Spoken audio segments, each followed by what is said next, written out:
A tendinite é um problema muito comum, só que requer atenção, já que se ela não for tratada ou se ela for tratada só que da maneira incorreta, pode levar a problemas mais graves, como rompimento do tendão e até mesmo a necessidade de cirurgia. Eu sou o Dr. Kelvin Juan e nesse vídeo você vai aprender como tratar a tendinite com dicas simples e saudáveis, sem a necessidade de ficar se entupindo de medicamentos sem prescrição médica, já que muitas vezes esses remédios têm muitos efeitos colaterais indesejáveis. Além disso, fique até o final desse vídeo que eu vou mencionar para você, vou te passar alguns erros corriqueiros que algumas pessoas cometem no tratamento da tendinite e que você também pode estar cometendo atrapalhando no seu tratamento. Esse vídeo está recheado de dicas e benefícios para você, então não se esqueça, deixe seu like, inscreva-se no canal, porque isso ajuda no meu trabalho aqui no YouTube. Vamos então à primeira dica. Dica número 1, não faça compressas com água quente. Isso mesmo, muitas vezes as pessoas cometem esse erro de colocar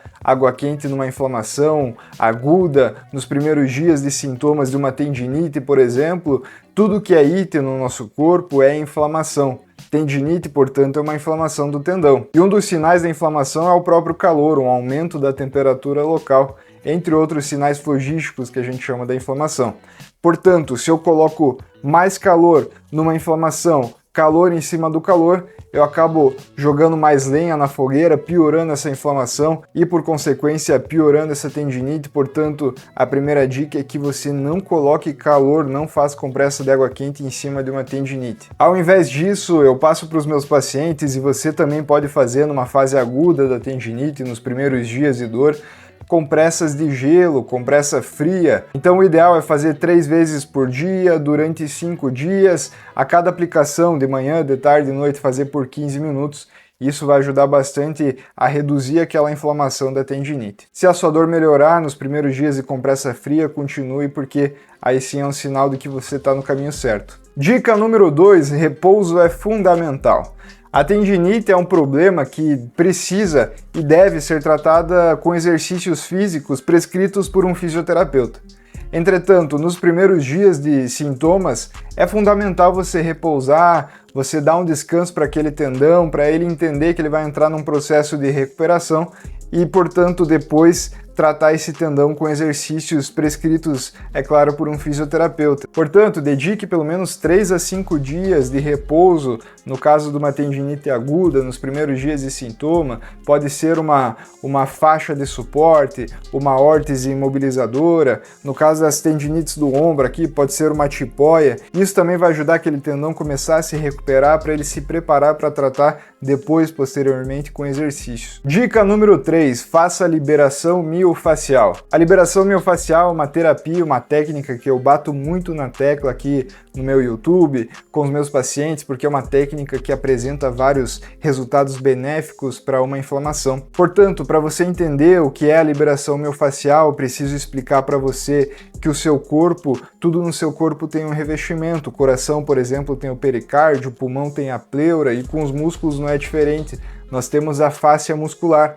Essa fáscia, ela recobre o nosso músculo e protege ele, garantindo lubrificação, proteção. Portanto, liberar essa fáscia é muito interessante para tirar aquela dor, por exemplo, de uma tendinite. Já que muitas vezes a pessoa tendo uma lesão, essa fáscia encurta de forma protetiva e isso acaba piorando muitas vezes a dor. Esforço repetitivo também, não só em atletas, por exemplo, pessoas que digitam muito. Vamos pegar aquele exemplo da tendinite do punho, que provavelmente muitas pessoas que estão nesse vídeo têm tendinite no punho. Hoje as pessoas passam muito tempo digitando. Então nós temos alguns músculos aqui que fazem flexão dos dedos, do punho, alguns deles estão aqui, tá? E tem tendões passando aqui também. É muito comum uma tendinite bem nessa região aqui do punho. Então como é que eu faço uma liberação miofascial? O tendão é uma extensão do músculo que vai lá no osso. É ele que puxa o osso fazendo o movimento articular. Então, para fazer essa liberação miofascial, eu pego, por exemplo, essa partezinha aqui do meu dedo, ó, e eu venho aqui bem naquele ponto doloroso, ó, e faço esse movimento aqui, ó, de baixo para cima, tá? De baixo para cima. Aqui eu já estou fazendo essa liberação miofascial em cima do ponto doloroso, muitas vezes em cima do tendão.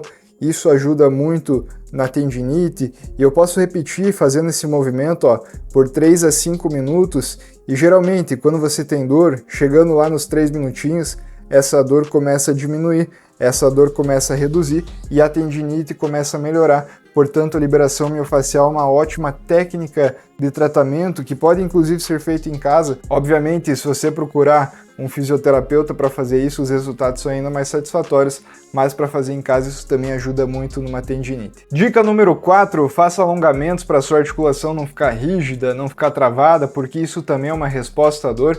Então, como que eu faria esse alongamento? Usando aquele mesmo exemplo de uma tendinite de punho, ó. Eu tô com pouco espaço aqui para mostrar para você, mas eu vou tentar. Na verdade, você vai fazer com o braço esticado lá na frente. Mas só para você entender aqui, ó, digamos que uma pessoa normal, ela consegue fazer isso aqui, ó, de alongamento com o punho. Então o punho vai lá atrás. Só que se a pessoa tiver uma tendinite, ainda pegando o exemplo da tendinite do punho, ela não consegue ir até aqui. Ela vai mais ou menos aqui até metade do movimento. Portanto, se você tiver uma tendinite, fazer esses alongamentos é fundamental.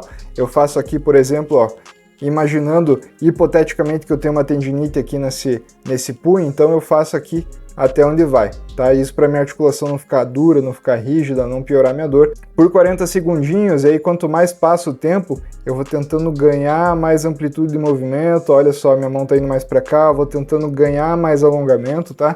Isso também é muito bom para tendinite. Dica número 5, consuma alimentos anti-inflamatórios. Então, além das dicas que eu te passei sobre alongamento, gelo, liberação miofascial e afins, é muito importante também uma alimentação adequada. Temos a cúrcuma, por exemplo, um tempero natural com propriedades antioxidantes e anti-inflamatórias.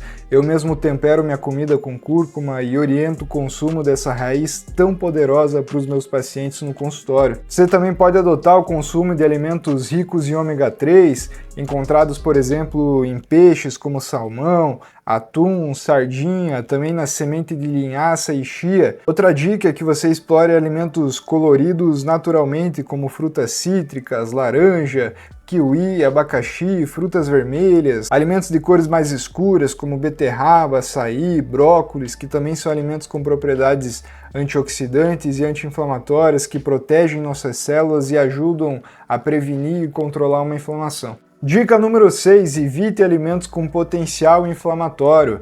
Portanto, agora que você já sabe quais são aqueles alimentos anti-inflamatórios que você deve adotar na sua dieta, eu vou falar agora dos alimentos que, quando consumidos em excesso, são verdadeiros vilões para a sua saúde, para uma inflamação, que provavelmente você possa ter esses alimentos na mesa de casa. Então são alimentos com propriedades inflamatórias, são alimentos que potencializam uma inflamação. Portanto, o primeiro exemplo de alimento com potencial inflamatório são os alimentos que são feitos com farinha branca, como pães, bolo, massas. Então evite esses alimentos se você tiver uma tendinite, pelo menos nesse momento. Além disso, o açúcar que você coloca no seu cafezinho, no seu chá, no seu suco, tem muito em refrigerantes também, é um alimento que corrobora numa piora de uma tendinite, numa piora de uma inflamação que você deve evitar nesse período. Além disso, alimentos processados, alimentos ricos em gorduras, frituras, carnes gordas estão relacionadas à inflamação no organismo, piorando então uma tendinite. Os alimentos que você deve evitar nesse grupo são salgadinhos industrializados, embutidos, carnes processadas, refeições prontas e congeladas, molhos, temperos prontos. E eu falo mais sobre esses alimentos com potencial inflamatório que devem ser evitados, tá nesse vídeo aqui para você assistir, ó. É só clicar nesse card que vai estar aparecendo aqui em cima para você. Dica número 7, faça fortalecimento muscular. Então, depois de seguir todas essas dicas para controlar aqueles primeiros sintomas dolorosos de forma mecânica e também depois de controlar, melhorar a sua alimentação, consumir alimentos anti-inflamatórios, agora o que você precisa fazer é um fortalecimento muscular, controlando esses sintomas, retomando de forma gradativa para os exercícios, já que o tendão nada mais é do que a continuação do músculo, como eu falei para você no início do vídeo. Essa continuação do músculo se insere no osso e quando a gente contrai o músculo através do tendão, que é aquela cordinha, esse tendão puxa o músculo e a gente tem a contração muscular, a gente tem o movimento.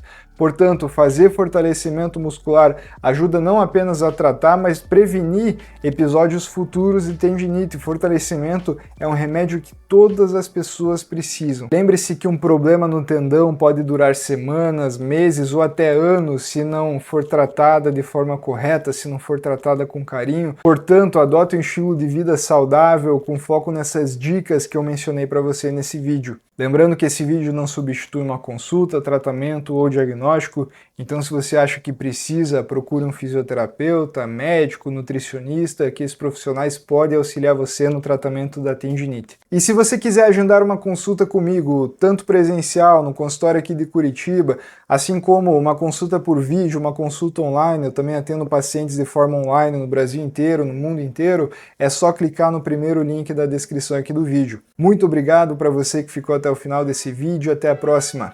Tchau!